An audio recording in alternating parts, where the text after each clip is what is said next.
Except the language, everything that the British left in the education has to go.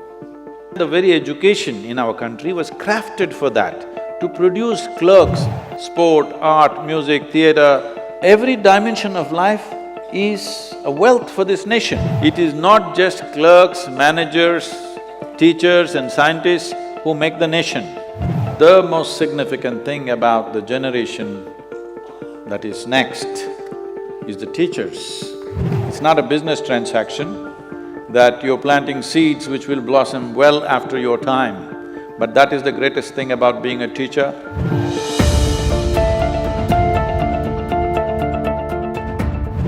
Namaskaram and good morning to everyone.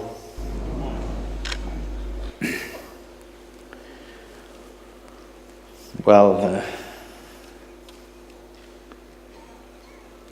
I wouldn't dare lecture to the principals of schools.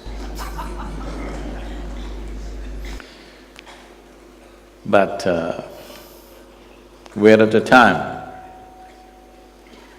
that when it comes to education, we're in a cusp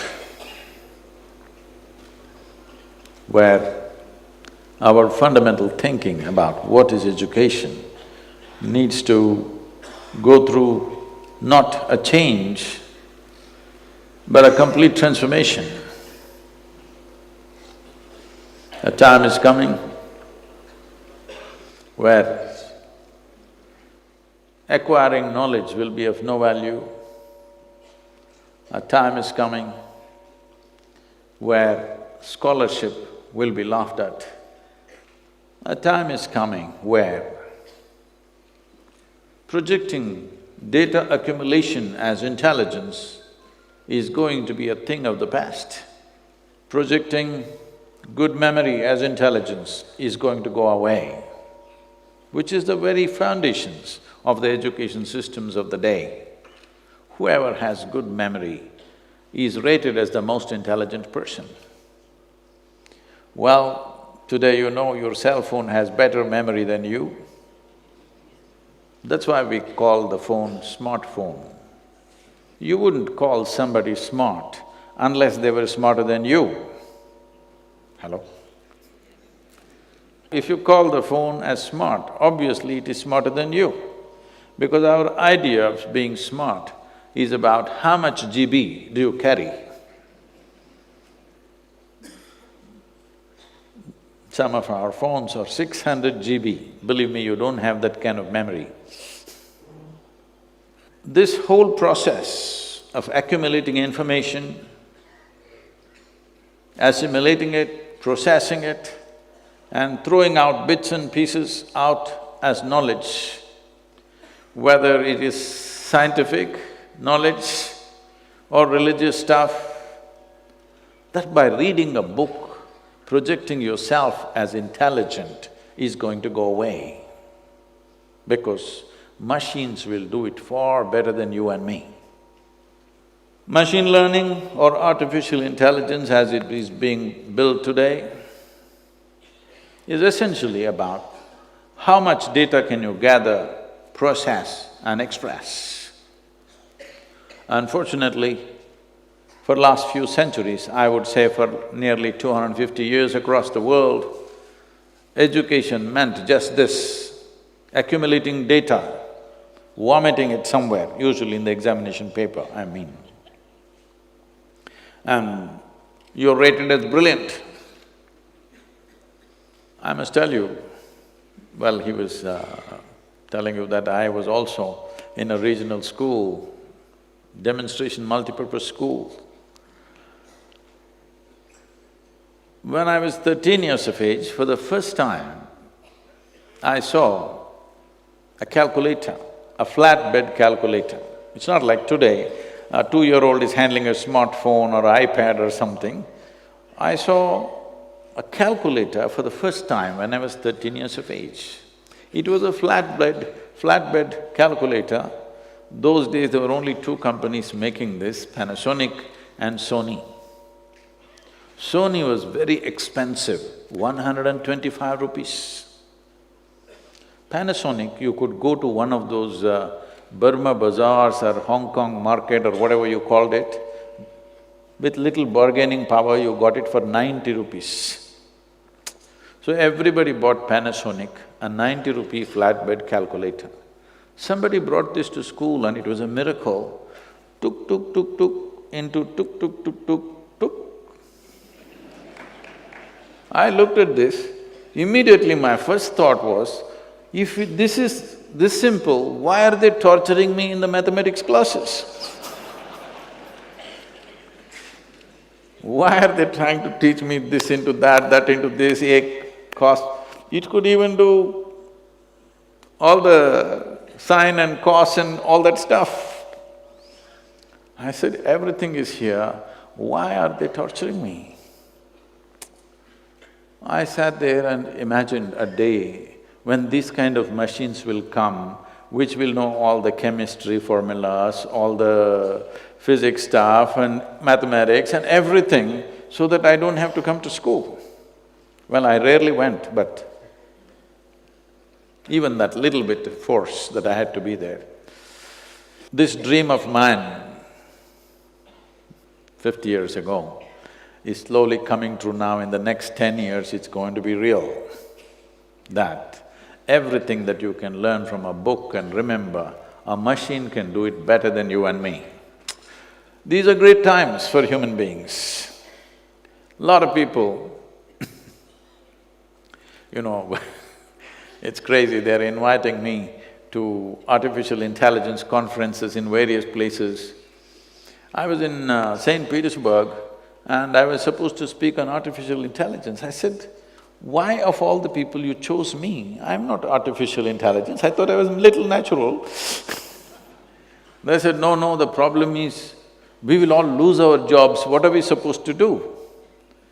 I said, you've always been cursing Monday morning when you have to go to work. If you lose your job, isn't it fantastic you're on a vacation? If machines do all the work, isn't it really fantastic? See, this is like the coolie in the port at one time. In probably 60s and 70s, he complained heavily because the cranes and gantries came and they started lifting the load off the ship and putting it effortlessly. These guys… There was a time, I'm telling you, in Mumbai dock, in the Mazagon dock, if a ship came, those vessels were not of the size that they are today. Usually they were 150,000 ton vessels. If they came, they would unload it for over 3 to 4 months.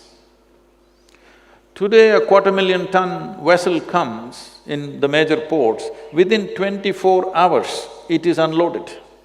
Of course, all the labor who had built their muscle just to carry sacks, they all complained, if these machines come, they will destroy our life. Did they or not? All the trade unions complained or not at that time? Hello? So similarly, teachers should not complain and make the same mistake that the coolies did at that time. So what will we do if all machine learning comes? It'll be great time, because how much memory you carry on your head will not be of value. What kind of a human being you are will be the highest value. Isn't it fantastic time for human beings? The keenness of your perception, the sharpness of your intelligence will be more important than the volume of memory you carry in your head. These are good times, real good times for human beings to unfold, because this cargo of so-called knowledge is killing human beings. Just ramping up information into a child's head in many ways killing the fundamental genius that every human being carries within themselves. I see if machine learning comes very quickly, in our generation we can see children blossoming into highest levels of intelligence, unfolding of genius will happen. Because right now, this heap that you have to carry on your head, try to remember all those things, cos theta, sin theta, is driving you crazy, when a simple machine can do it. Human intelligence is of a different nature. We should never misunderstand memory as intelligence. Memory makes a few things simple, but it doesn't find excess. Memory is always of the past, isn't it? Hello? Can memory unfold the future? If you invest in memory, you will only repeat the past, a modified past as future. This is what is happening to human societies.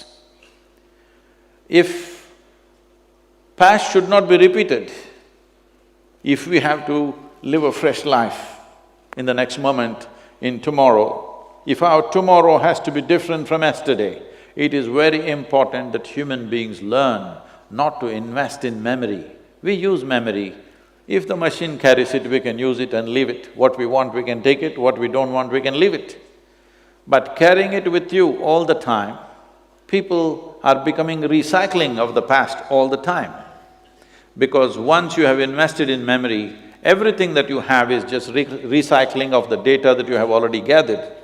This is in many ways really stifling the human genius. Every human being has a certain element of genius in them. It is only a question of, will we be able to provide the right kind of ambience for that particular genius to unfold? This is a challenge. This should be the challenge of the teachers of tomorrow. How do we provide that atmosphere to each unique human being so that they can unfold? That should be the only challenge we must be handling as teachers and people who are in charge of schools. But right now, our 90% of the focus is how to ram memory into their heads. This is a time that all of you as educationists, you are at a point where the sooner we transform our education system, the better edge our children will have for the future in the world. How quickly we shift to machine learning will determine where India will be in another 30 to 40 years' time. So you have a tremendous responsibility, but as already introduced, you're supposed to grill me. I leave it to you. Please, if you have questions, whatever kind.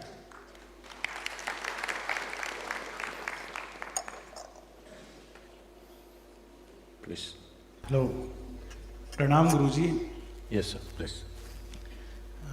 हम लोग सभी हमारे विद्यालय में विद्यार्थियों को एक आदर्श नागरिक बनाने का प्रयास में हम लगे हुए हैं, लेकिन कई बार हमें ये फील होता है कि हम लोग जिस विद्यालय से मैं हूँ, भोपाल रीजन में राजगढ़, एक ग्रामीण क्षेत्र आसपास में है, दूर दूर से बच्चे आते हैं, लेकिन हमारी ये समस्या हम महसूस करते हैं कि जो आर्थिक दृष्टि से पिछड़े वर्ग के पेरेंट्स हैं, निर्धन है, ग्रामीण परिवार से आते हैं, वे अपने बच्चों को एक तो नियमित रूप से भेज नहीं पाते, दूसरा शिक्षा के प्रति जो अवेयरनेस और जो जागरूकता उनमें होना चाहिए कि शिक्षा ही एक ऐसी सबसे बड़ी शक्ति है आज के युग में कि वे अपनी सारी समस्याओं को दूर कर सकते हैं, लेकिन पेरेंट्स उतने जागरूक नहीं है, उतनी अवेयरनेस नहीं है।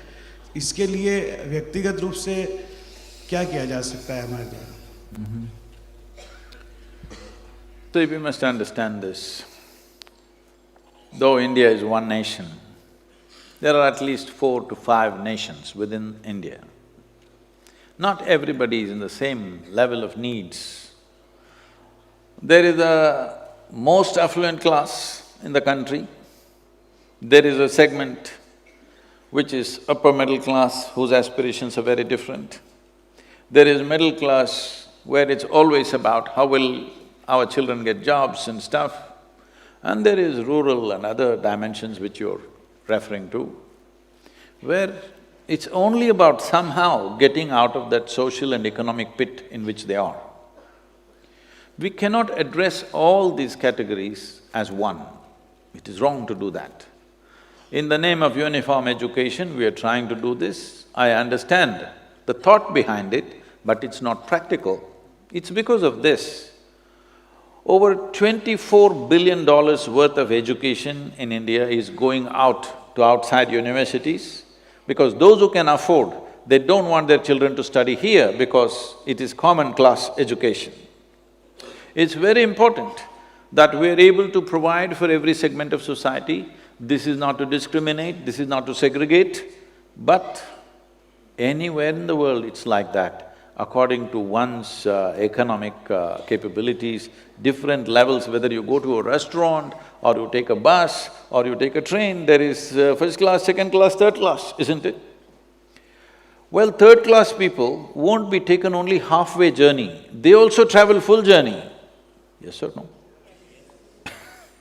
Just because somebody gets into a third class compartment, it's only a question of comfort and ambience and stuff, but the distance and the destination is same for first class and third class, isn't it?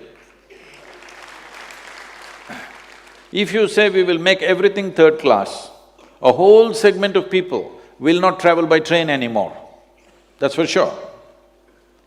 So, similarly in education, this is not about classes, I would not like to use the word class when it comes to education, but the needs are different. If we do not provide this, we will not create variety of human beings that we need for this nation's well-being. We need leaders, we need scientists, we need teachers, we need engineers, we need farmers, we need craftsmen, we need variety of people to make a nation happen. Right now, our entire education is actually oriented towards elite. Everybody is supposed to go to the university, that's how our education is constructed. Everybody need not go to the university. University is not a place to live. Like some people in Delhi, I hear till they're 40, they're living in the university.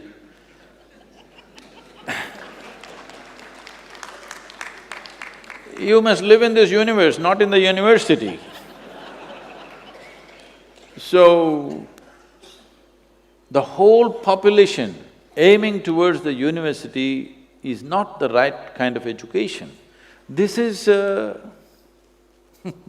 this is the education designed by Her Majesty's Service. We have made some changes, but we need more drastic changes. I am saying, this may sound extreme to you, but what I am saying is, except the language, everything that the British left in the education has to go. Language is a passport to the world, we must keep the language. Everything else need to go because that was designed for a specific purpose. Where obedience is higher than intelligence, that's not the way to bring up our children. That is the way to bring up occupied population. When we occupy a nation, we want obedience. When we are raising our children, obedience is not what we want them to flourish. We want them to be more intelligent than us. Our children must be 2 steps ahead of us, isn't it? So if that has to happen, we have to craft this. Just to give you some sense of this, we're running 3 different types of schools. More as model schools so that these systems can be incorporated by everybody. We have one level of schools in rural India, in remote places where there is usually no proper education facility. These are called Isha Vidya schools. Here the focus is mainly to get them out of their economic and social conditions. They will never get out of those social conditions in which they are, unless you move them away in some way. They must have a passport to go anywhere they want, not stuck in the same place. Almost 46 to 47% of the children who are in our schools are first generation going to school. Their parents have never been to school. This education, at the age of 6, we start English language and computer usage, because these two are passports for them to step out. We have another school called Isha Home School, this is for the affluent, where it is run this way, 20 children will stay in a large household with 2 committed parents, and all education happens within the house, except for libraries, laboratories and playgrounds. Everything else is largely within the home kind of atmosphere. In a very caring, committed way, this process happens. The education is in a thematic way, in the sense, we always start the school when the monsoons are pouring, so the first, second, third standard always starts off with monsoon. We get them soaked in the rain, which parents never allow them to do. They really get through and through, soaked to the bone, And then we talk about the chemistry of monsoon, the other meteorological aspects of the monsoon, the economy of the monsoon, the psychological impact of the monsoon, everything is from the monsoon, because you cannot ignore monsoon in southern India next to the Western Ghats. And when monsoon is happening, you're telling them E is equal to mc squared, it's not going to work. The children are interested in the rain, they think the sky is falling apart. This is the time to get them engaged in that. So this school is run in a certain way, this costs money. This kind of arrangement costs money because for every 4.5 children, we have one adult taking care of them. So on an average, I'm saying, this takes a very intense approach and our maximum limit is only 340 children. Obviously, we cannot educate the whole country like this. It's just more like a model as to how it works, and it works in a brilliant way. You must come and see the children, how they shape up in these 12 years. Actually, I made 12-year education into 13 years because we have invested so much in art, music, theatre, sport, leadership, that when the children come to 11th standard, parents go marks mad. What about my child, where will he go, where will he go? So I said, 1 year extra. So people told me, Sadhguru, who will leave their children for 1 year extra? They're eager, their children go to IIT, medical college, this one, that one. I said, this is the way it is. Those who want to withdraw, their children can withdraw. This happened 3 years ago. Not a single child was withdrawn. All the parents wanted their children to go through this. Because most of these parents are thinking of sending their children to, foreign universities, outside, overseas universities and things like this. 1 more year, they settle, they have a huge exposure to leadership qualities and variety of other things. In this school, we are beginning to do this. We wanted to start separate schools for this, but because we didn't have the economic strength to do it, within the school we are doing it. We identify about 12 children, a group of 12 children when they're in their 7th standard, and we establish a mentor. Like let's say mathematics, we have a very high-quality mathematics mentor. He takes these 12 children from the age of 10, 11 to 17. 80% of the education is only mathematics, only 20% in the other curriculum they play around a bit. But these are only focused on mathematics. If we don't do this now, that our focus is not specialized, we are only thinking of… See, there was a time in 60s and 70s, we were thinking of literacy in this country. Because when the British left, our literacy was somewhere around 7% of the population, rest were illiterate. So our whole focus was how somebody can put his name on the paper. This was our focus. So to educate millions of people to one level is different. To come out with specialized focus towards children who are capable of that is different. If we don't do that, we will not have great scientists, we will not have great mathematicians, we will not have anything significant in the country. We'll have just a mass of people with the attitude of being educated without much education in them. So, this is one dimension of education. We have another education system called Isha Samskriti, where the only 6 subjects they study are yoga, Kalari Paitu, you heard of Kalari Paitu? It's a mother of all martial arts, classical dance, classical music, Sanskrit language and English language. These are only 6 things they study, no academics. If you want to see really, truly fantastic children anywhere, you must come and see these children. Because the focus is just on growing human body and human brain to its full potential without any intention. What will you become? We never ask them. Will you become a doctor? Will you become an engineer? See, these are all social things, these are not real things. From my own experience, like he was saying that my vision is because my father is an ophthalmologist. Well, he only examined the 2 eyes, he had no instruments to examine the 3rd one.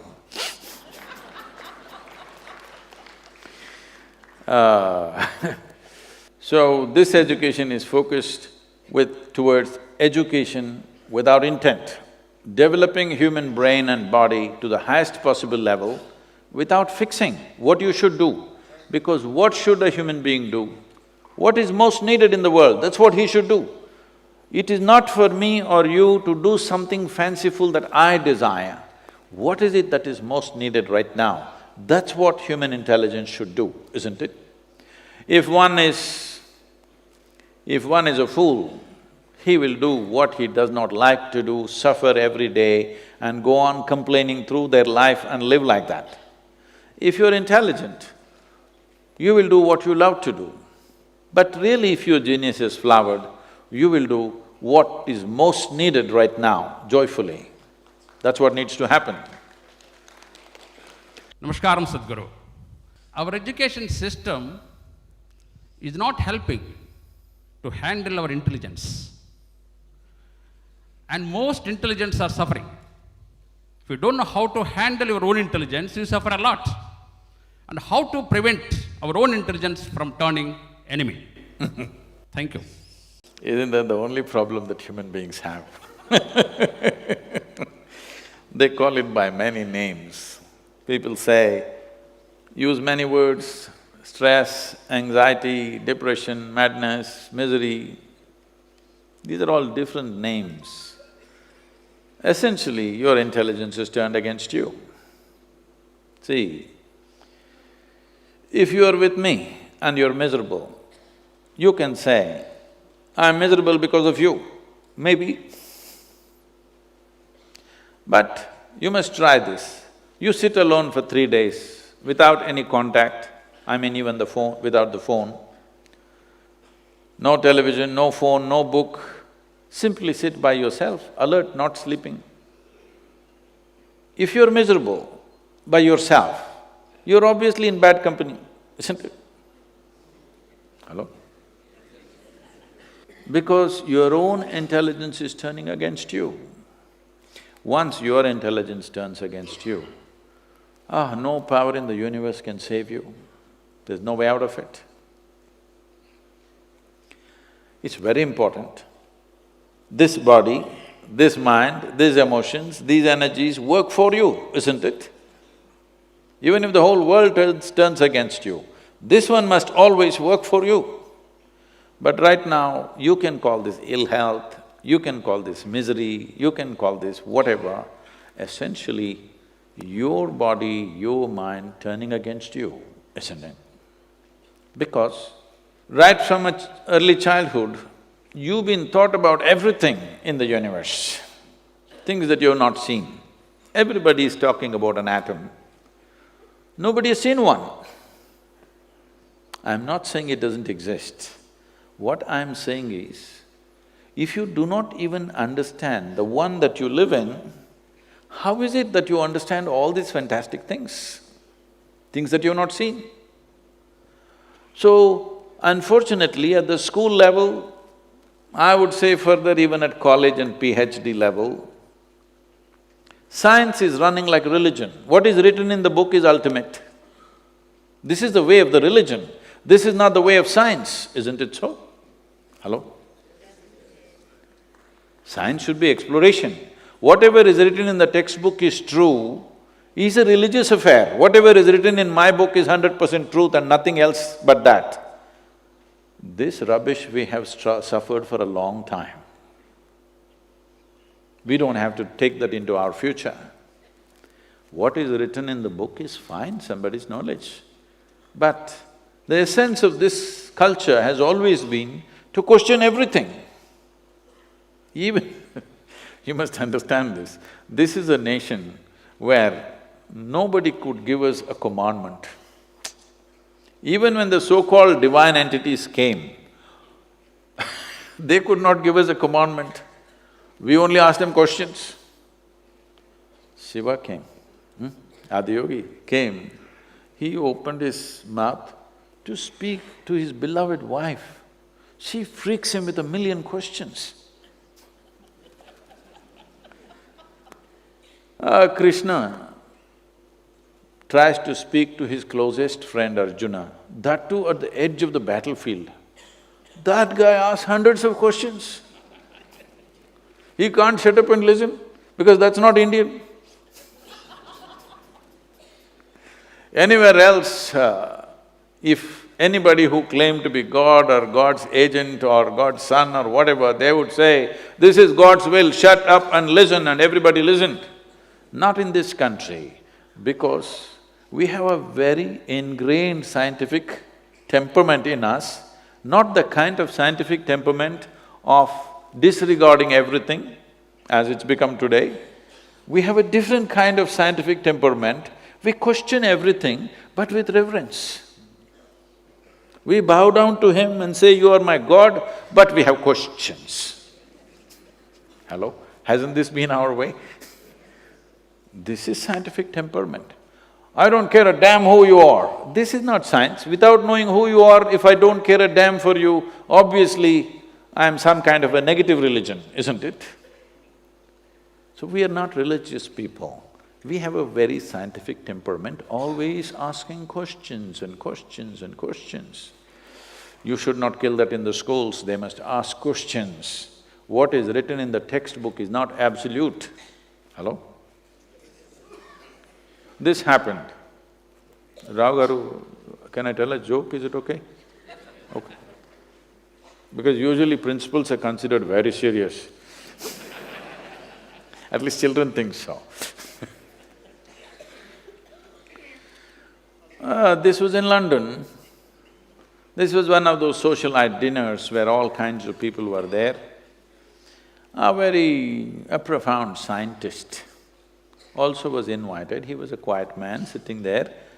Nobody noticed him because he's not dressed like that, he's not acting like this, nor is he drunk, nor anything. To be noticed in a party, you must be either dressed in a bizarre way, or you must be talking in a bizarre way, or you must be at least drunk. He was not any of those things, so nobody noticed him, he just sat. And a very high society lady came and settled down next to him, she ignored him and she was busy. Then just out of simple courtesy, she looked at him and asked her, "What do you do?" The scientist said, he said, "I'm studying science." Oh, she said, "Oh, you're studying science? I was done with it in my high school." What to do? We think we can be done with science, there's no such thing. It is not done with a textbook, it's not done with a PhD, it's not done with anything, it's a constant inquiry. This sense of inquiry is deeply, deeply ingrained within this culture because we've always been a land of seekers. We sought maybe inner nature, but we have the temperament to seek. We are not a land of believers. You can't make us believe what's written in the textbook, we will question. This is the nature of who we are, because we've always been a land of seekers. We have never been a land of believers. This must continue in a more aggressive way. People are trying to subdue this. No, more questioning should happen than ever before, because if you don't raise questions, then human intelligence will slowly sleep. Maybe putting it to sleep is better than turning it against yourself, that may be the logic. As you have heard, this word is being used everywhere. Suppose somebody is doing yoga, we say he is doing sadhana. The word sadhana has been misunderstood as practice. Sadhana means a tool. That means we are turning this body, this mind, this intelligence, this memory, this emotion, this energy into a tool. These are my tools. To live this life, these are my tools, isn't it? What else do you have? This is all you got. If the tools that you have don't work for you, they will become a nuisance. And tools are of immense value. Human beings, we as human beings, we are who we are on this planet compared to other creatures only because of our ability to use tools. Is that so? I'm seeking a higher opinion. Those up there, hello? Is that so? We are who we are only because of our ability to use tools, isn't it? So for example, they were showing the image of Dhyanalinga on the video. People come and when I'm speaking, if I say… if I refer to Dhyanalinga as a tool, some people get offended. Sadhguru, how can you call Dhyanalinga a tool? It's more than our life. I said, then you do one thing, you come to the yoga center, I'll give you some work. Maybe plumbing maintenance work. No tools. You can do it with your hands, use your nails, use your teeth if you wish. At the end of 3 days, most of your nails will be gone, some teeth will be gone. After 3 days, I will give you just one spanner. Will you worship the spanner or no? Hello? Yes? So you don't understand the power of a tool.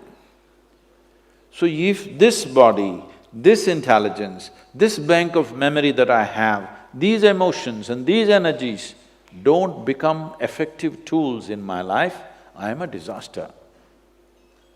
Doesn't need any outside help. Why most people get married is because they at least want to see I'm miserable because of somebody else. They don't want to see they're miserable by themselves, because if you see them when they're not married, they were anyway miserable. When they get married, they have a good excuse, it's because… There is a way to turn this into our tools. These are our tools to be used for our well-being. And when we are well, tell me, when you are feeling really wonderful within yourself, let's say you're feeling blissed out right now, are you not wonderful to everything and everybody around you? Hello? If you're feeling absolutely blissed out, I'm sure if I come and meet you, you're an absolutely wonderful human being. But if I meet you when you're angry, frustrated, miserable, you could be nasty, isn't it? Hello? This is true with every human being. So the fundamental insurance on this planet to create a wonderful humanity is, first and foremost thing is, you must be loyal to your wonderfulness. Everybody is wonderful here and there. But is it not important every moment of your life, you're loyal to your wonderfulness? If you're not loyal to anything else, it doesn't matter.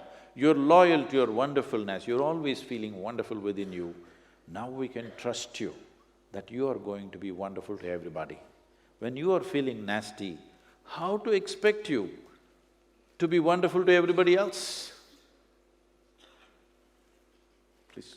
Myself, Seema Shrivastava, Guru Ram Region, Kendriya Vidyalaya Sangathan. Sir, being the school leaders, we are often confronted with the dilemma of being effective or popular. Sadhguruji, how do you manage both and unconventional yet popular? Thank you, sir. If you're not popular, you will not be effective.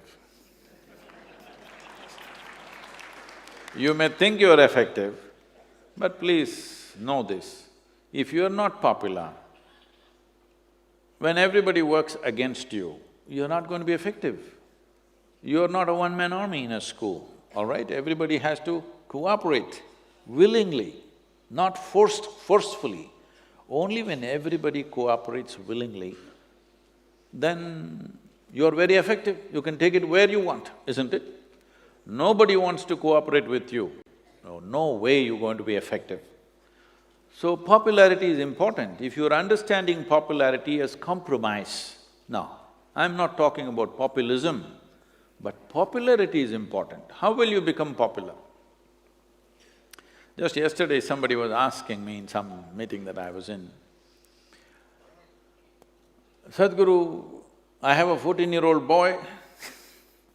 14-year-old boy is trouble, I know. Because I was a 14-year-old boy at one time. I was. I know he's trouble. The lady was in tears. I have a 14-year-old boy. I understand, said, don't say anything more, I understand, 14-year-old boy.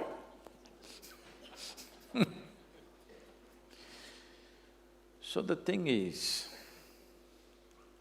when you had a child, when it was a little infant, moo, moo, moo, moo, moo, moo, moo, You loved it because you could twist it and turn it and play with it whichever way you want.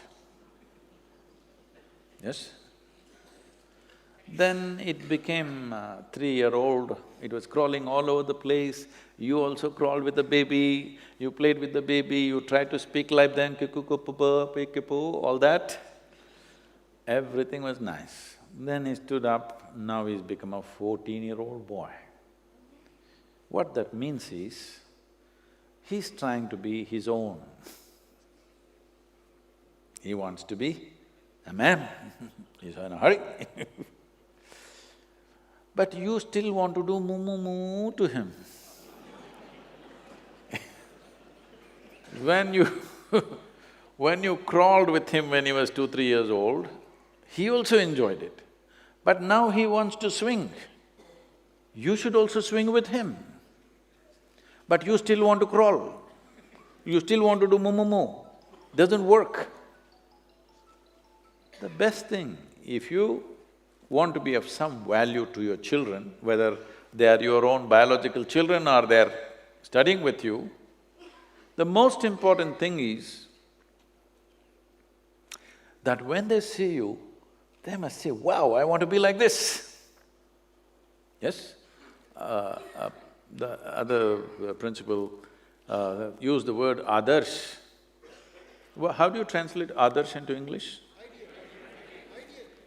Ideal, is it? Oh. Okay, let's use that. Ideal does not mean perfect. Ideal means something that everybody aspires to be. I'm sorry? No, don't roll with the models, that's not good. Role model is a very Western thing.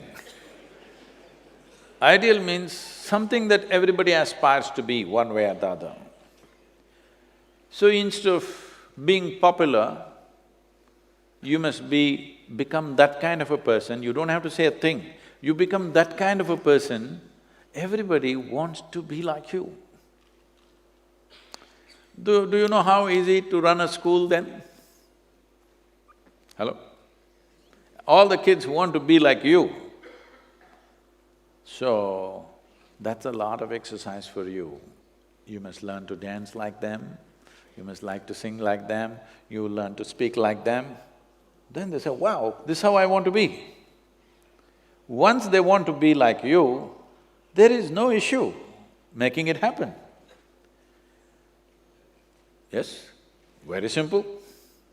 I was doing a program for one of the top really one of the largest multinational company in the world, top 25 executives. It's a 2-day event. I had 9 volunteers with me. Isha Foundation is a completely volunteer-run organization. And these 9 volunteers were managing everything for the program, and on the second day, one of these executives asked me, Sadhguru, where do you get such people? Because they're always looking for attrition, Where do you get such people? I said, you don't get them, you got to make them. How do you make them? I said, you have to make them fall in love with you. So you must make them fall in love with you, not demand something. You must make them fall in love with you. If they fall in love with you, oh, with your little finger you can run the school. Rest of the 9 fingers can do something else, because they're all in love with you. This is what you need to do. If somebody has to fall in love with you, what you should do? You must shine a bit. Hello? Yes or no? You must shine a little bit. How to shine, I won't tell you, because in different atmosphere you have to shine differently. If you shine the same way everywhere, it'll become ridiculous. In different places with different people, you have to shine differently. That means you must be absolutely flexible. Right now, principle means… I'm not saying all of you are like that, that's the kind I saw. So that's why I rarely went to the school unless it was a must. I never went there. Okay. What is that? I don't want to be near that kind of person, so I didn't go there. So, not all children may be as enterprising as me, who found various ways not to go there. Poor children, they end up there and they're constantly with somebody that they don't like to be with. No wonder they'll create trouble. Hello? They're always looking how to put the teacher into trouble. I'll tell you, this you must come and see, because you're educators, when it's possible for you, please come and see this. Don't go by my word. When we were creating the Isha Home School, first day I called a group of people, none of them are teachers, even now. Almost 90% of them are not trained teachers. They're just doctors, engineers, accountants, well-educated, intelligent people, but not trained to be teachers, because I don't want them to come with the baggage of how to teach. I just told them, you learn physics with them, you're a grown adult, can't you learn 10th standard physics with them, along with them? And they've become fantastic teachers now by themselves, because it's the students who take it up. So they asked me, Sadhguru, after I spoke for about 6 hours, they said, how do we know that we are fulfilling your vision? I said, this is all, it's a residential school. So I said, see, at the end of the term, if children are in tears to go back home, that means you're doing well. But if children are in tears when they come to school, that means you're not fulfilling my vision. Today you must come and see, at least 30 to 40% of the children, when they're going for vacation, they're all in tears. At least 15% of the children come 10 to 15 days early to the school because they want to be part of setting up the school along with the teachers. That's wonderful, they want to be there. When I said 1 year extra, all children celebrated, wow, 1 more year we're going to be in school. When I was in school, if they had told me 1 more year, I said, I quit.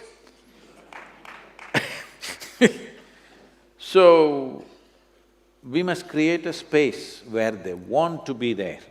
Well, you're running government-run schools, not everything is in your hands, but your persona and how you do things is in your hands. You may not be able to change the whole school. We have made the school almost like an art museum. I decided if we ever create an educational institution, first of all, children should learn to walk and move gently.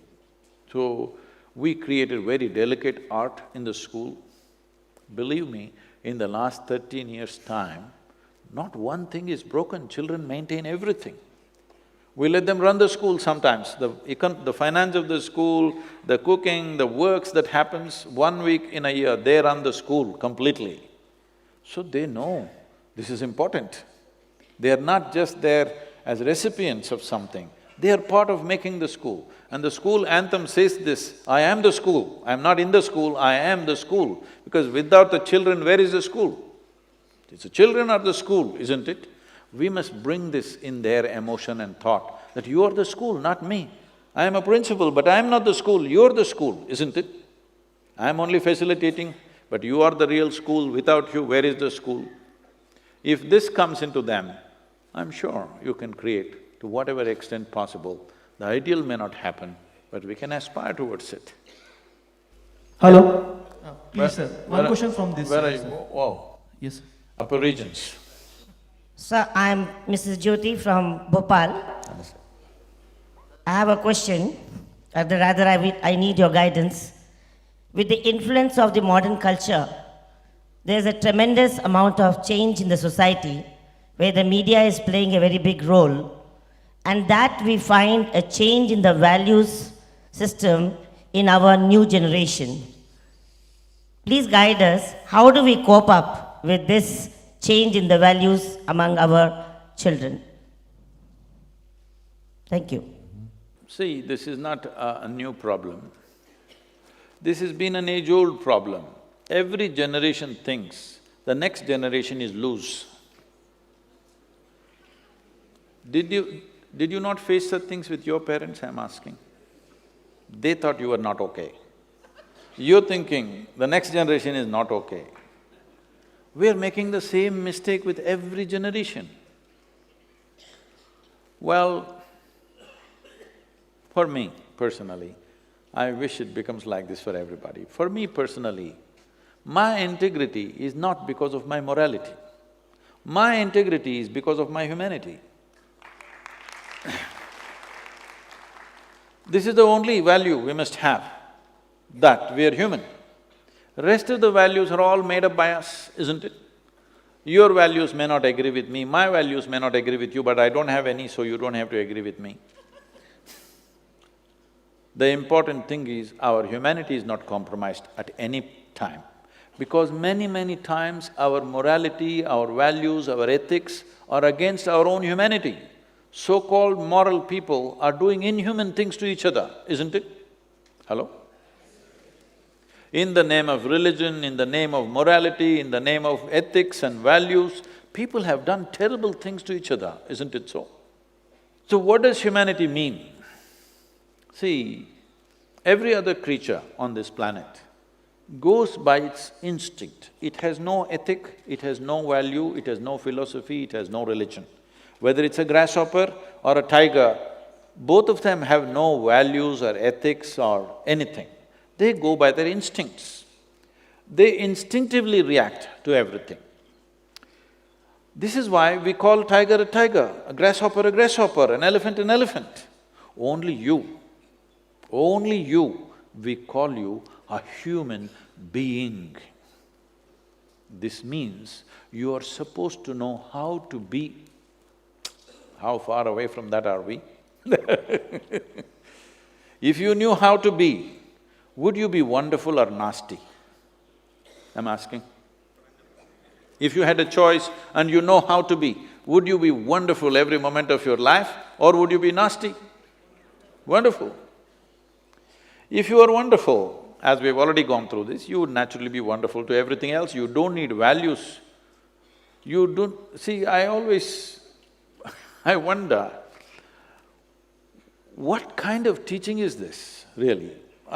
Somebody tried to tell me this when I was in United States and I said, this is not even a teaching for me. Somebody says, thou shalt not kill, thou shalt not rob your neighbor. It never occurred to me either to rob my neighbor or to kill him. Why are you even telling me such a thing? Because it never occurred to me that I have to rob my neighbor or to kill my neighbor. It is not even a teaching for me. If your humanity is on, this is not a teaching at all, isn't it? If your humanity is switched off, then maybe you need these things, thou shalt not kill, thou shalt not rob, thou shalt not do this or that. But if your humanity is on, why? So what being human means is, see, you see all the animals, it's happening everywhere, you might not have seen the wild animals doing it, but at least you see the dogs on the street peeing all over the place. You think he has a urinary tract problem? No, he is building a pea kingdom. He's setting his boundaries all the time. So the fundamental thing about being human is, we can live here without any sense of boundary within myself. A human being means you are capable of erasing the boundaries, physical boundaries that we naturally have. Beyond that we can operate, beyond that we can reach out, beyond that we can function, beyond that we can think and feel. You can go beyond what is mine and what is not mine. All other creatures go by what is mine and what is not mine. This is my territory, that is your territory. But human being has the capacity to go beyond that. If you do not exercise that, well, we will have to say, you're a human creature, not a human being. Human being means you are able to wipe out the boundaries. As you know, in the human brain, there is a reptilian brain about the size of a fist. That part of your brain is always trying to establish boundaries. But the cerebral cortex is always seeing how to expand your boundaries. If you empower that dimension which we call as human being, there is also a human creature within us. We are a product of evolution. So all these animals are still in us. This is why in yoga, all the asanas are named after animals, because we are working how we can transcend this animal nature and we can genuinely become a human being. That means how I am is decided by me, not by any nature, not by any other force other than me, how I am within myself. If this one thing if we do, if this we inculcate in our children, we don't have to worry about their morality as long as they're wonderful human beings, especially if they're not like you. Is it not great they're not like you? It's very important. Next generation does something that we could not imagine possible, isn't it so? Hello? Should next generation do only what we think is right? No, they must do something that you could not even imagine possible. But if we do not inculcate in them what it means to be human, if we do not stir up their humanity in a big way at an early age, then they will become human animals, dangerous. Other animals don't have the needed intelligence, so we can easily control them. Human animal is very dangerous. So we should not breed human animals. We must stir up the humanity in such a way that our humanity is the first, is the face of who we are. Everything else is behind it. My likes and dislikes, my morals, my values, my belief systems, my gods, my angels, my heavens, all should follow our humanity. Humanity should be the face of who you are. This is what you need to bring in our children. Namaskar, Sadhguruji. To the right, you'll have to look to the higher opinion balcony. Yes, sir. I'm Ajay Pant from Lucknow, and my humble salutations to you. My question is, what is your message to those who believe in running down the power of faith, values, and the basic ethos of India? I thought I just ran them down myself. Yes. No, there's a basic ethos of faith and value. So, is it right to run them down? And what do you have to say to such people? And the second question, if you choose to answer, is what makes you happy and what makes you sad? Thank you. Let me answer your second question first. I've kept certain privileges to myself. That is, being happy, unhappy, being loving or hateful, being this way or that way, or what happens within me, whatever. I have not given those privileges to anybody, I kept it to myself. I decide whether I am happy or unhappy. If you decided whether you are happy or unhappy, would you keep yourself happy or unhappy? If you let something or somebody decide, then you being happy is a remote case. So, coming to values of faith and faith and values, I want you to understand, sir, this is not a land of faith. Faith is an imported idea for us. This is a land of seekers. Seeking means you have realized that you do not know. See, suppose you're walking on the street and you do not know which way to go. Do you see suddenly you're so humble and nice, sir, which way? You think you know where to go. Yes or no? So you must walk like this, sir, in your school also, like you do not know, because you actually do not know. Yes or no? What we know of this existence, of this creation, is just a minuscule, isn't it? Our knowledge about this cosmos is a speck, isn't it so? So if you identify with your knowledge, religious or otherwise, you will become a speck. This is why in the yogic culture, we always identify with our ignorance, because our ignorance is boundless. Yes? And if you see, to know that I do not know is a wonderful thing, because the possibility of knowing arises in your life.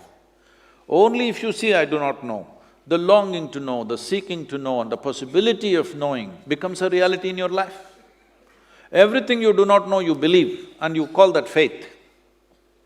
Whatever I do not know, I just believe. I just believe there is a big man sitting up there, he does everything, and that's it. If you don't believe, we'll have you dead. This is faith. This doesn't belong to our country.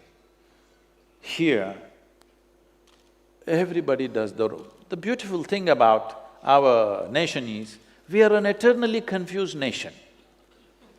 Yes, it's wonderful, because we've realized we don't know a damn thing about this life.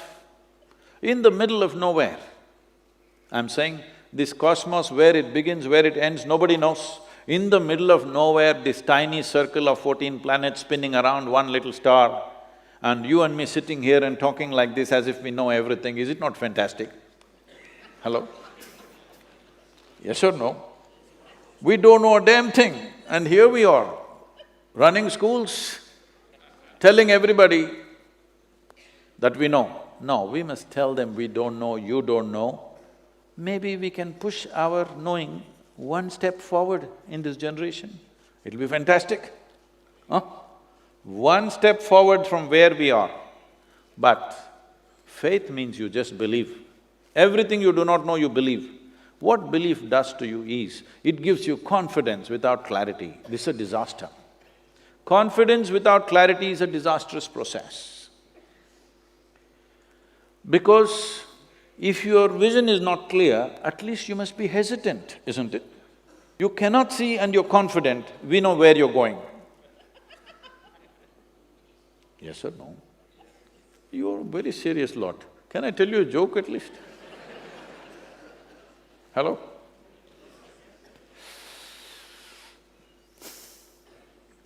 I want to tell a joke, sir, because children will like it. There were two young boys. Brothers, very energetic.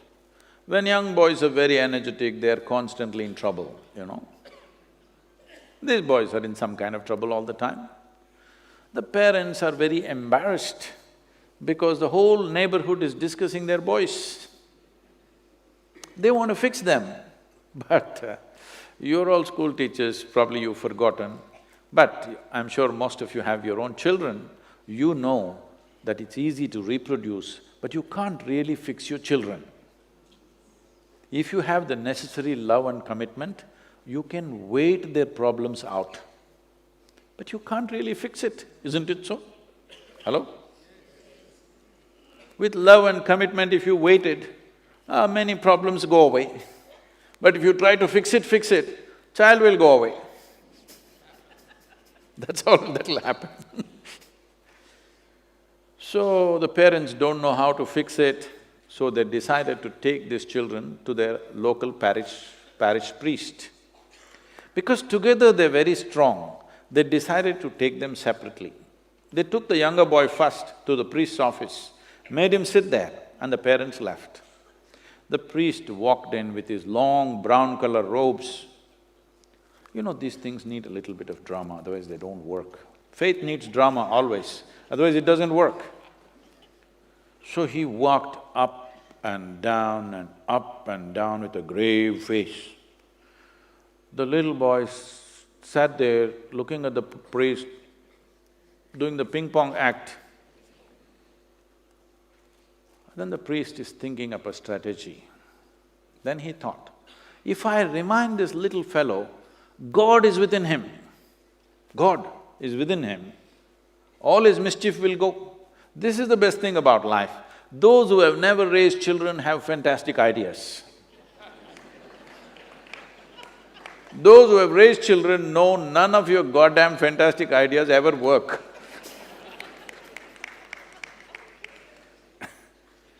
So, mid-stride he stopped and with a booming voice, he said, "Where is God?" The little boy looked bewildered, he looked all over because the God must be somewhere in the priest's office. Then the priest saw he's not getting the point, so he wants to give him a clue. So he leaned on the table, pointing at the little boy's chest. He's indicating, God is inside. "Where is God?" he asked. The boy looked even more bewildered and looked under the table. Then the priest saw, oh, he's not getting it. He walked around, came closer, tapping on the little boy's chest. "Where is God? It's here," he's indicating. But the boy got up and bolted out of the room, ran to the place where his elder brother was, and we are in real trouble. The older boy asked, why, what happened? He said, they've lost their God and they think we did it.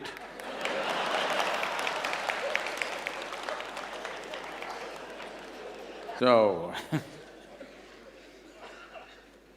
we are always trying to propagate things which doesn't make an iota of sense, and we expect the children to listen to that. See, this simple idea that there is a God sitting up there, Uparwala. I'm asking you a simple question because many of you or all of you are teachers, science, geography, everything. You're definitely teaching the children planet is round. Yes? Hello? Do you believe that also? Hello? You believe that? And it is also spinning. It's a round planet, it's also spinning. If you look up, invariably you're looking up in the wrong direction. Hello? I'm asking, in this cosmos, do you know which side is up, which side is down? Is it somewhere marked, sir? If I missed, because I didn't do much schooling, I might have missed it. Is it somewhere marked this side up? Hello? Then how come you don't know which side is up, but you know who is up? How come? How is this? And you expect children to swallow this? These things only worked when the technology was different. When I say technology, see, there are two ways to handle a question. If you ask a question, you make an attempt to answer if you know something about it. If you don't know, you say, I don't know. Another way of handling the question is, kill the questioner. This is a very effective way of handling the question. For last couple of thousand years, this is how we have handled it. You ask a question, you're dead. Question is gone. So, let's not bring that back again. Let it be so that human mind is fertile, not with answers, not with stupid beliefs, but with questions. But when you ask a question, you must understand the fundamental basis of a question is, I do not know. You've already assumed it does not exist and ask a question. You already assume that it does exist and ask a question. That's not a question, that is trickery, isn't it? The purpose of a question is to dig deeper. The purpose of a question is not to prove something. Yes or no?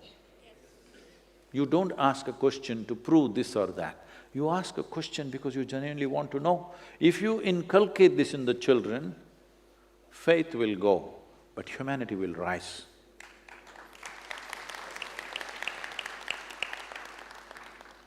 Pranam sir. I'm Sanjay Kumar from Prayagraj. Sir, it is said about education that education is for life and not for seeking a mere livelihood. How do we teach children to strike a balance? As I said earlier, India is not one nation.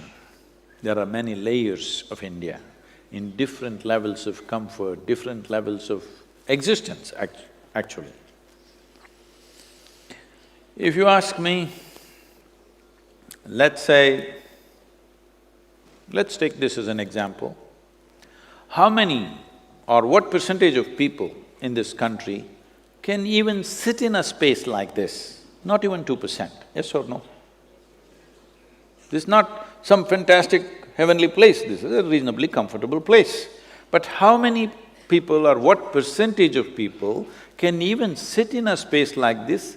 It's 2% or less, isn't it so? So when this is the case, we cannot answer this question as one standard.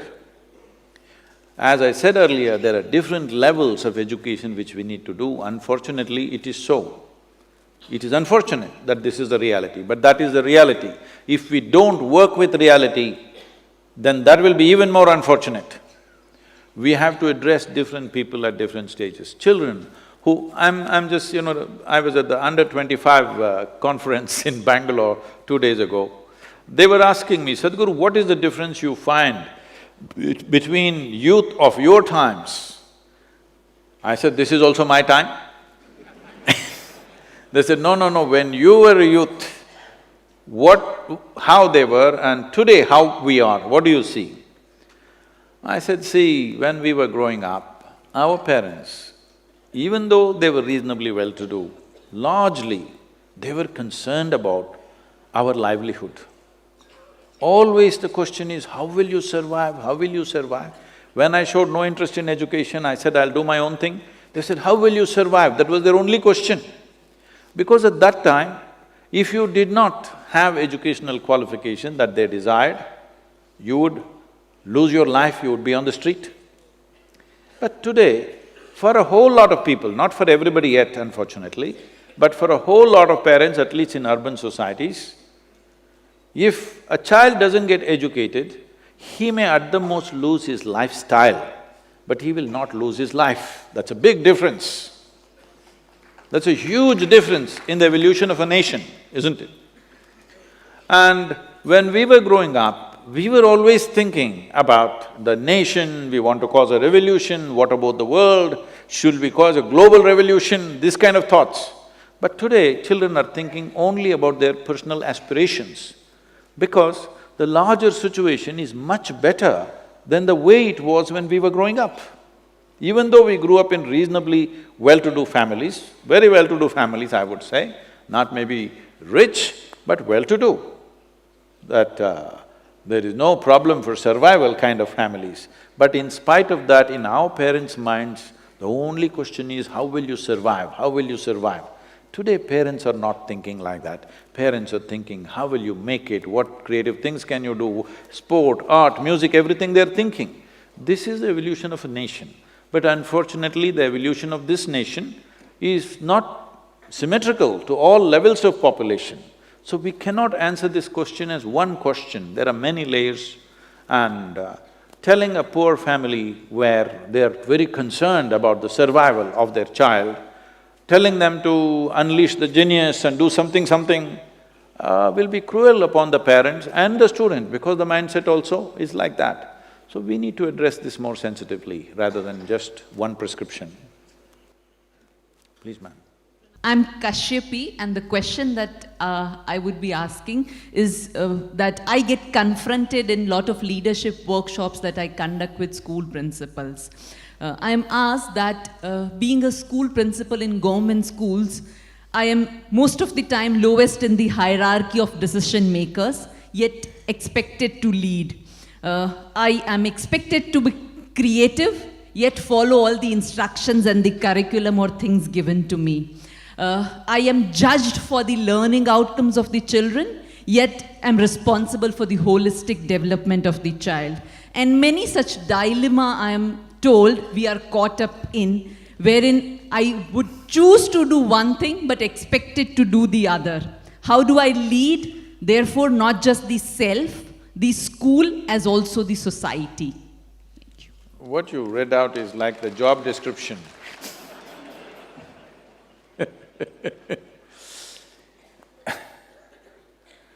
See, most of the things that you said are the challenges that every parent also faces, isn't it so? Yes? Almost every parent, even if they have one or two children, still they go through the same thing. Your problem is a scale. And your problem is, they are with you for a limited number of hours, and a parent can judge a few things for themselves, but you have rules, regulations.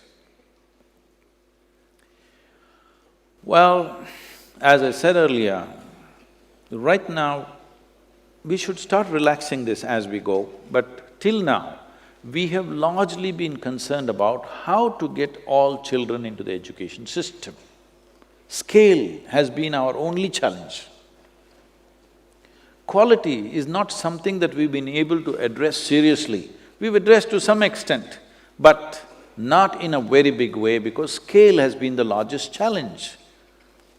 Nearly, I think, 300 million children are in school in this country.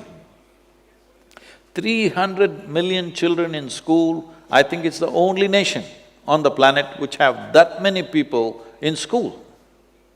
How to create even a reasonable sense of education for 300 million children It's not it is the population of United States almost.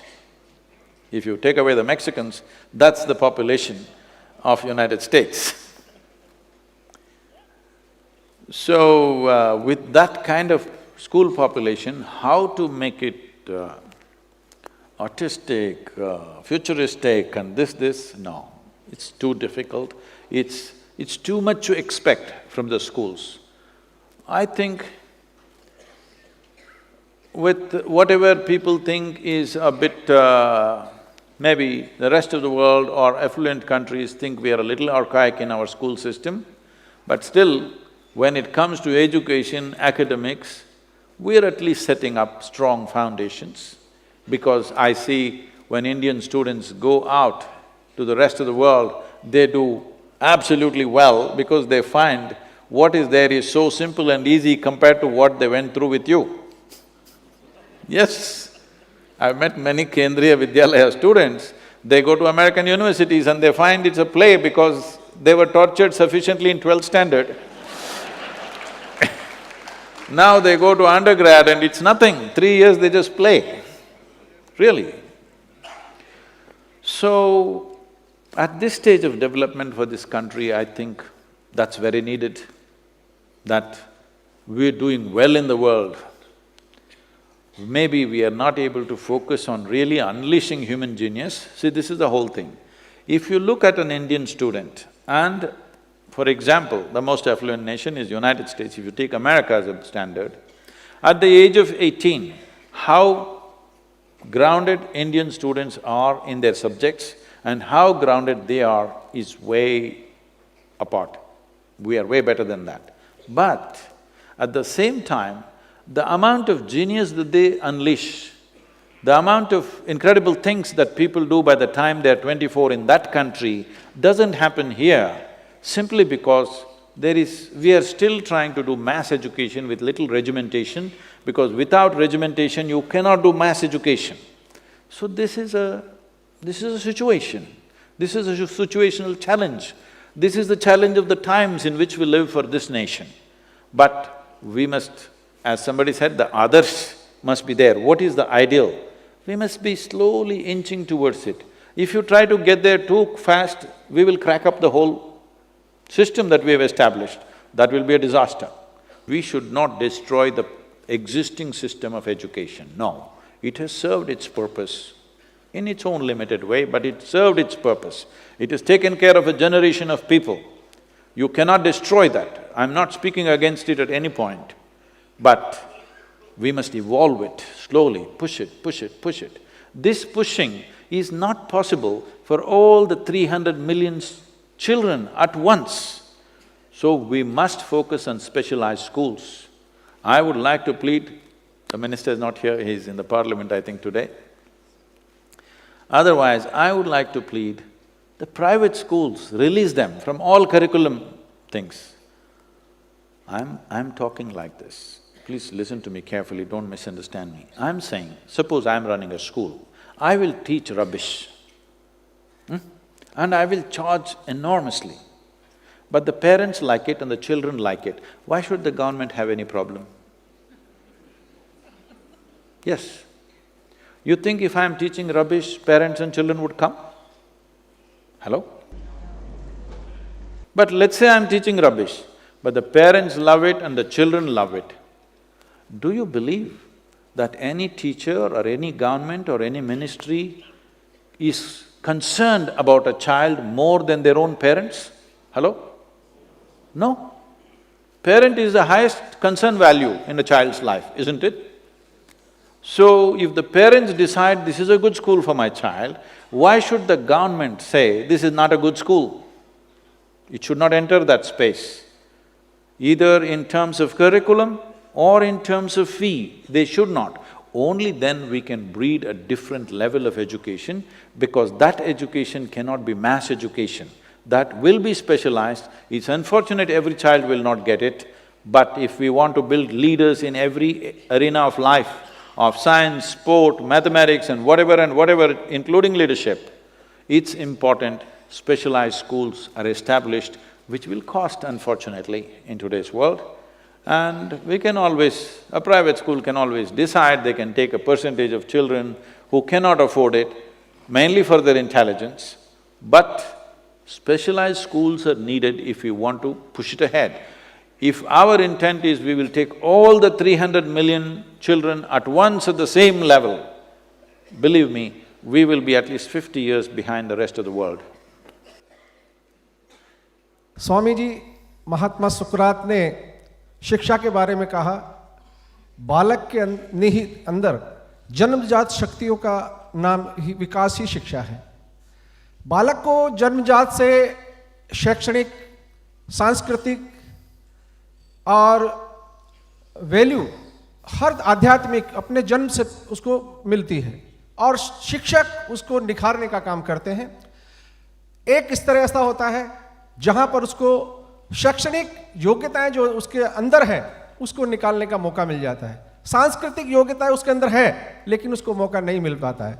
और हम लोग सभी प्राचार्य, नवोदय विद्यालय, केंद्रीय विद्यालय और हमारे अधिकारी, हम चाहते हैं कि हमारे उन छात्रों का बहुत अच्छा हम एकेडमिक भी करें, साथ के साथ और जो को करिकुलर एक्टिविटीज़ है उनको भी हम बहुत अच्छी तरह से बालक का विकास करने में हम आगे बढ़ाएं। कई समय हमारे पास ये प्रेशर होता है कि हम सिर्फ एग्ज़ाम के समय उस बच्चे को एकेडमिक की तरफ ही ज़्यादा ध्यान देते हैं और जो उसके अंदर प्रतिभा है, खेल के बारे में प्रतिभा है, संगीत के बारे में प्रतिभा है, उसको हम वो बच्चा उसमें ज़्यादा दौड़ता है, उसका मन उधर लगता है, उसका लगाव उधर होता है और वो बच्चा एकेडमिक में कुछ बच्चे रह जाते हैं और फिर आगे विकास नहीं कर पाते। इसके बारे में आपका क्या विचार है? I think we've addressed this till now in so many different ways, that's what I'm saying. We need specialized schools for different things. You come to a regular school, you want to do so much of physics, chemistry, mathematics, biology, this, that, everything, and you want to become an Olympic medal winner, these things are not going to happen. Fortunately, a few people have done this in spite of all these restrictions in our country, but it'll never become big like this. So if somebody is, really good at sport, has inclination and passion towards it, he should not be troubled with these things. We have a wrong idea of education. We think only if you get graduation, these degrees and degrees, without any purpose, we think this is education. Now, nobody asks, what is Sachin Tendulkar's education? All he did was hit the ball, hit the ball, hit the ball. Now you made him Bharat Ratna, isn't it? Don't we need some more Ratnas in the country for different aspects of life? That is because somebody devoted themselves to just hitting the ball. No chemistry, no mathematics, no nonsense. Yes, because we must understand, in the learning capability of a child, one who is good at mathematics may not be good at literature, one who is good at theatre may not be simply not good at sport, but everybody must go through everything. That is good till they are probably 12 years of age, so that they're exposed to everything. After 12 years of age, every child should start moving towards a specialized segment. Otherwise, you will not produce profound competence. You will produce those kind of people who can be only employed as clerks or something else of that category. They will fit into any office and do simple file-pushing work. We must understand the very education in our country was crafted for that, to produce clerks. They found Indians make very good clerks around the world because they were planning to conquer the whole world. Wherever they went, they found the British people don't make good clerks, but Indians make such good clerks because they're naturally, any authority means we bow down. We have touched our parents' feet and grown up. So when somebody elderly or somebody bigger than us speaks, we… like this, they thought this is an ideal condition and they crafted this education. The moment we got our independence, we should have turned the education upside down, as it is necessary for independent India, which we have not done. Maybe there were many difficulties, I don't want to do post-mortem and take a judgment on those people, but now a time has come that we should start turning it around. We can't flip it around tomorrow morning, then it may break. We have to start turning it around, start working towards that adarsh or the ideal condition that we're thinking of. Sport, art, music, theatre, every dimension of life is a wealth for this nation, isn't it? It is not just mathematicians, mathematicians won't come out of this. It is not just clerks, managers, teachers and scientists who make the nation. A nation is made by all sorts of talent. These talents, if we don't nurture at an early age, how will we do it? It's simply… that age is going further and further down. Just a week ago, I was at the Prakash Padukone and Rahul Dravid Center of Excellence. There, these children… I asked, what age do you start this badminton? Because when Prakash Padukone won his All England Championship in 1980, that was the first time a whole lot of Indians heard the word badminton. Most people did not know what is badminton. But today, we have at least half a dozen players who are at the topmost international level. This has happened because of that one man's dedication, and from him, few people came out and they started academies. These children who are in these academies, they go to school, study the regular stuff, and they must get 98 marks. Even if they get 98 out of 100, parents question, where is the other 2%? But they have to become badminton champions. I said, this is not fair. All the parents are assembled in the thing. I said, if you find the child is physically fit and passionate about the game, willing to dedicate himself, because it's hard work. Day in and day out, it's not like going to school. Every day you're up at 5 o'clock, running in the morning, doing things, endlessly working out. If your child is willing to do all that, you shouldn't trouble him with education. The kind of education you think, sport is an education by itself.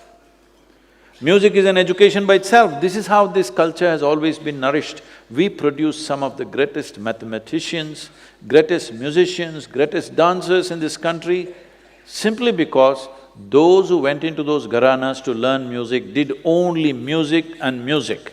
Today, that's what we brought in our Isha Samskriti. They're doing music, they do only music.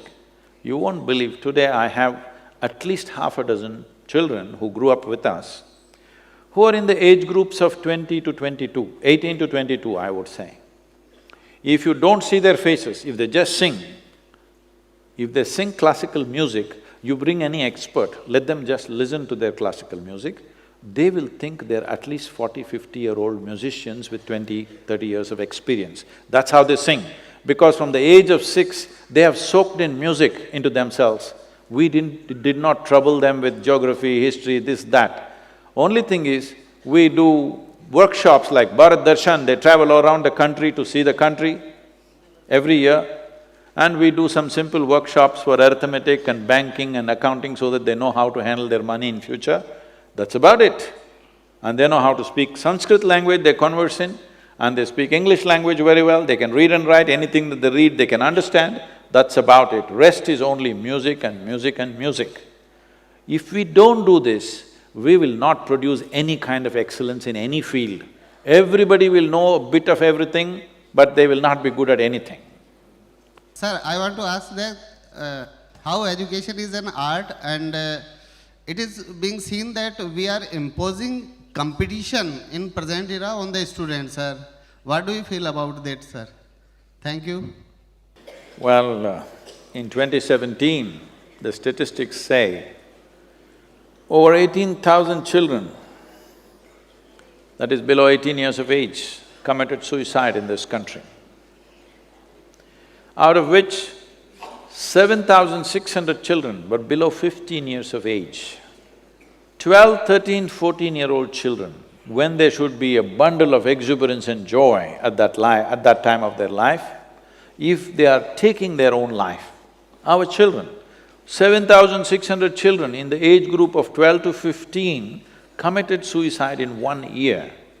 That means we must understand we are doing something fundamentally wrong. Absolutely wrong, there's simply no question about it. This is not a statistic. I'm asking let's ask ourselves, if our children, not as grown-ups, but at the age of 12 or 13 they committed suicide, would you ever come out of it, I'm asking you? Because you know you've done something fundamentally wrong, isn't it? Hello? If 7,600 children committed suicide in that age group, we must know we are doing something fundamentally wrong. All of us need to look at it. What can we do so that this doesn't happen? This means, as a nation, as a society, we have taken a wrong step when it comes to raising our children.